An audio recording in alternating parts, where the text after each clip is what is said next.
Hey everyone, I just wanted to check in with you as we're finishing up Unit 3 today.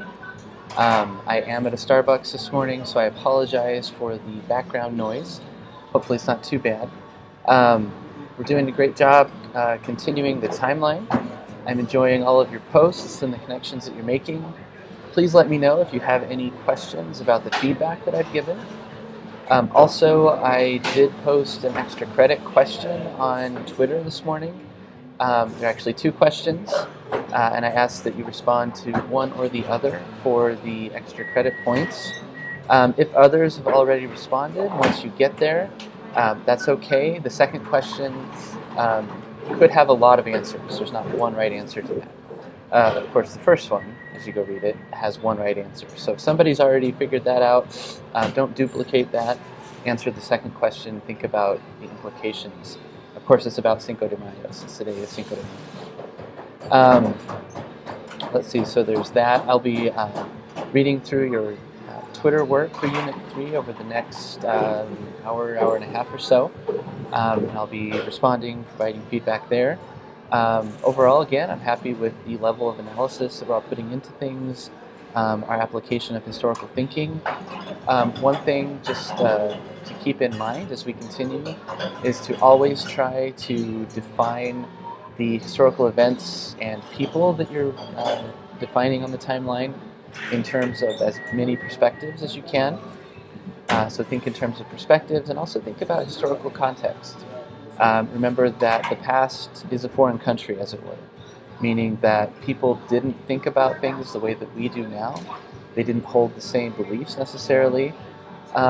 That can be kind of a tricky thing to take into account when we're looking at colonial histories, especially we're going to look at the U.S.-Mexico War starting tomorrow with Unit 4.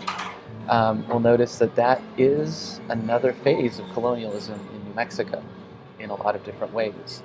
And so we need to think about how people from different angles viewed that conflict, how they responded to it, and again, what they did about it and how it shaped the place that we're living in now. Let's see, the last thing I wanted to mention was that the topic and question for the final project are due today. So they're due at the end of Unit 3. If you have any questions about that, please don't hesitate to ask. I'll be on and off my email over the rest of today. And if I don't respond to you till tomorrow morning, we can work on revising things then. That's okay.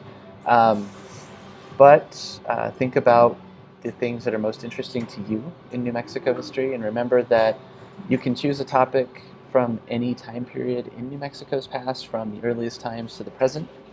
The only catch, or the only requirement, I guess, is that it has to deal with New Mexico history in some way, shape, or form. So that's really broad.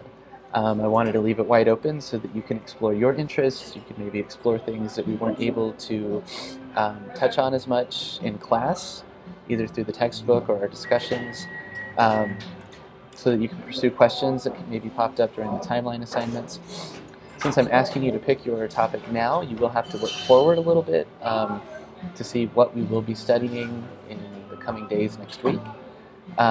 Or if you like the topics that we've already done, you can pick one we've already done. So again, let me know if you have questions. Remember to pose an analytical research question for your topic. Nothing that, or not, I should say, an explanatory question. And there is a explanation of what the difference is in the instructions for the final project. So please do look that over. All right, I think that's it. I hope that you're having a good Saturday, and I look forward to seeing what your project ideas are.